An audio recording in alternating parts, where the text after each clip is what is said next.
Before we begin, welcome to Silent Heirs. The past doesn't always speak, but in tax records and wills it leaves a trail. If you're drawn to forgotten legacies and final possessions, subscribe and discover the story's history tried to bury. She was never mentioned in the town's papers. No obituary. No family tomb, just a line in the probate register. Estate of one Eliza G. Deceased, domestic servant, aged 24. And beneath it, the inventory of a life. 13 cents in coin, one worn Bible, soft-bound. Broken at the spine, a clay pipe, 2 linen aprons, 1 bonnet, black, stiff with salt, and a pine box containing 4 buttons. None of them matching. This was 1794. In a narrow boarding house off Milk Street in Boston, where the wind off the harbor scraped at window panes like bone on wood. Eliza had come from somewhere, they always did, but no record said exactly where. The only thing that tied her to the world was what she left behind. She had no known family, no employer's reference, only a room rented by the week, and the things in it. The woman who ran the house, Mrs.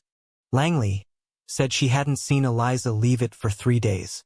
When the door was finally forced open, the candle had burned itself into the table. The Bible was open to Psalm 27. Though an host should encamp against me, my heart shall not fear. She had died quietly, and not from violence. The doctor listed it as wasting illness. But in truth, it was the kind of death the poor often died. A little at a time. First the wages grow late. Then the strength thins. Then the walking stops. But what drew the eye of the probate clerk wasn't just the poverty. It was how neatly the Bible had been wrapped. Not with ribbon or string, but with hair. Human hair. Braided, fine, a reddish-brown. Bound tightly around the Bible with a small button tucked into the center knot, the 5th button unmatched like the others. It wasn't the kind of thing one did for oneself. It was something left behind for someone else. But no one came forward. The Bible was placed in a drawer at the county office and logged under unclaimed. The 13 cents were used to pay a portion of her burial fee. The grave marker, if there ever was one, has long since vanished. But the probate file remained. And in the margins, the clerk had scribbled something unusual. No known kin, but initials E.G. carved under floorboard. Room 6. Found by constable. That line was never followed up. The floorboard was likely hammered back into place. The room rented again. But someone, either Eliza, or someone who cared for her once, had cut her name into the wood beneath the bed. 3 letters E, G, and a small shape beneath them, a single wax seal. Melted, pressed, faded.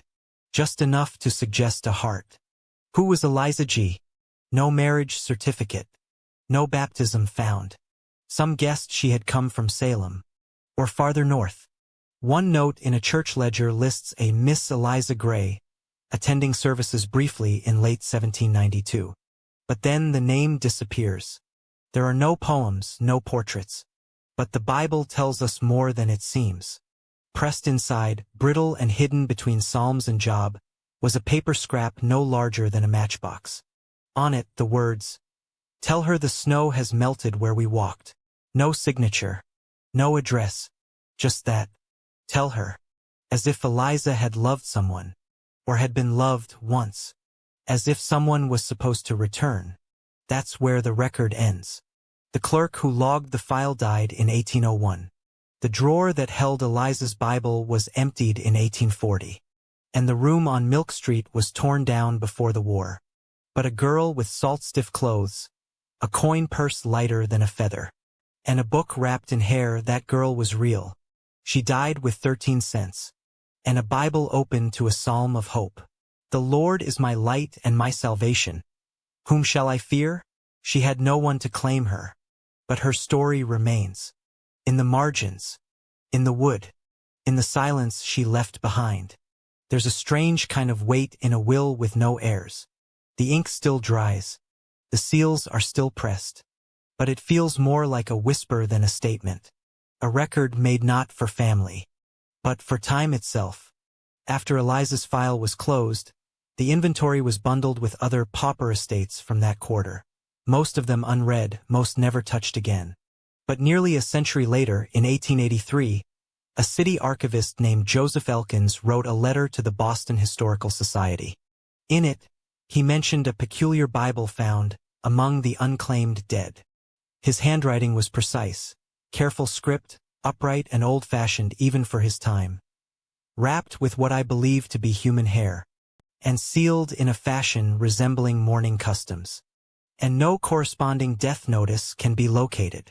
Elkins had seen thousands of records. He called this one quietly haunting. No one followed up on his letter. But the fact that he took the time to write it, that a clerk in the Gaslight Century paused over a Maid from 1794, tells us something. Some silences linger. Let's return to her inventory. Because in stories like Eliza's, the truth often lives in the objects. Her 2 linen aprons were mended at least 6 times. The stitches were uneven, but determined, the kind of repair you make not because it's beautiful, but because you must. On the hem of one, faint embroidery, e.g. again, stitched not in thread, but in soot-black ink. Her clay pipe was cracked at the bowl, likely dropped and still used afterward. Common among domestic workers of the era, not for pleasure, but as a relief for aching lungs from coal fires and lye. The bonnet was water-stained and stiff. Boston winters were long, the sea air sharp.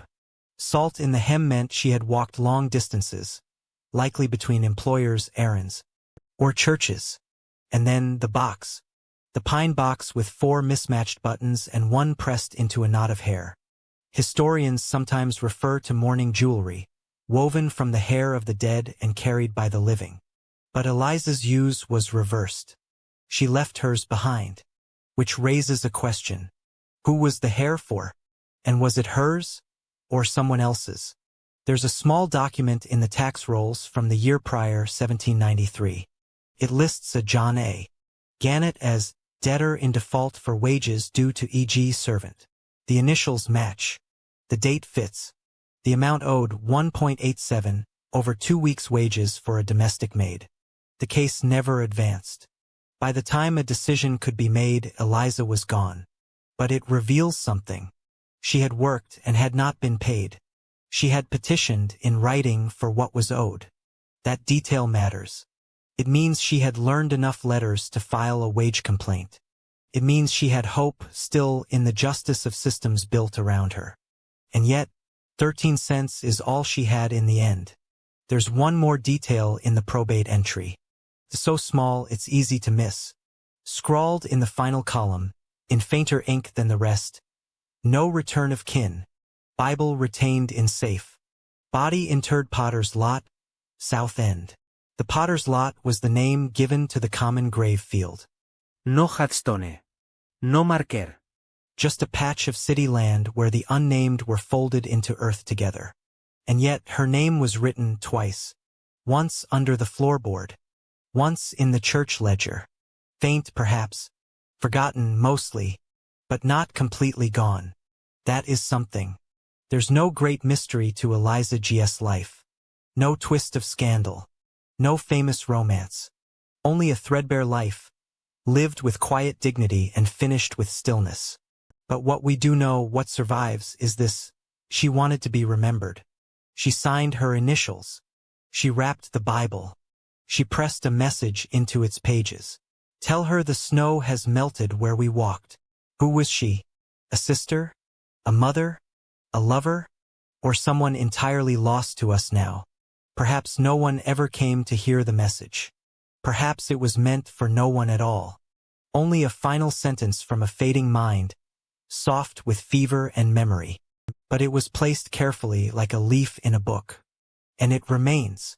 In a time when most women were defined by their husbands or fathers, Eliza left behind only her own name. Not a daughter of, not a wife to, just E.G. with 13 cents, and a Bible, and a question, and now, over 2 centuries later, a voice. Soft, faded, but still here. In the winter of 1794, Boston smelled of wet stone and tallow. Coal smoke clung to every window. And in the poorer lanes of Milk Street, Death was not uncommon. But this death, quiet though it was, left behind a strange kind of echo. The room where Eliza died was cleared within the week. Her few belongings, clothing, buttons, the broken pipe, were listed, measured, and sold for cents. The Bible remained in a drawer at the Suffolk County Clerk's office for nearly 46 years. Then it vanished. In 1840, a city reorganization led to the disposal of hundreds of unclaimed items. They were sold in bulk to a bookseller named Nathaniel Bloor, who ran a stall near Quincy Market. And that's where the trail goes cold, until a ledger surfaces, dated 1842, now held in the archives of the Massachusetts Historical Society. The ledger is unremarkable at first, a list of purchases made by a man named C.W. Finch, schoolmaster, aged 36. But 3 lines down in his careful script, it reads, "Purchased, old Bible, handwritten note within, no cover. Paid 6 cents. The description fits. The price fits. The date fits." Finch never married. He taught Latin at a local academy until his death in 1859. Among the books in his estate was a small, spineless Bible with a seal of wax hardened into its center pages. No hair. No note. But the entry in his inventory reads, "Bible unclaimed origin. Contains faint inscription, e.g., we can't prove it was hers." But the timeline suggests a quiet truth. Eliza's Bible may have outlived her by nearly 70 years. No family read it. No preacher mentioned it. It never made its way into a chapel or shelf of honor. It sat, passed hand to hand, eventually forgotten again. But through that one object, her name endured. Barely. Like a chalk mark in rain. This is the story of so many servants, maids, washerwomen, and hired hands from the 18th century. They moved through houses like shadows, cleaning, feeding, waiting.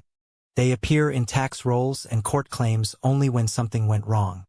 Rarely do they leave a written trace of who they loved, what they dreamed, or where they were born. But Eliza did something quiet and remarkable.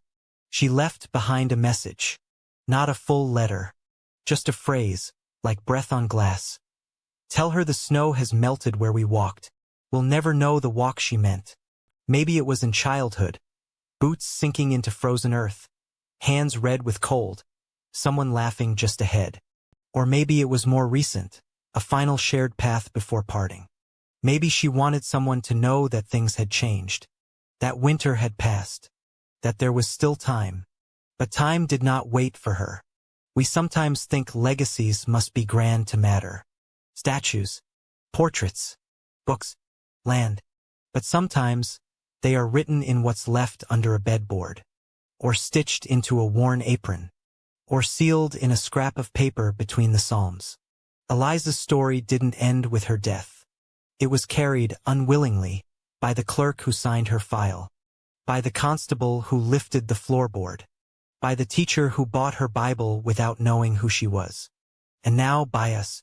She died in a city that never remembered her. And yet, here we are, over 2 centuries later, speaking her name aloud. Eliza G. She may not have had a grave, but she left behind a ghost of a sentence, a hint of love, a soft thread of defiance, and 13 cents, enough, maybe, for a candle, and a little light. If her story moved you, there are hundreds more like hers, waiting in brittle files and forgotten inventories.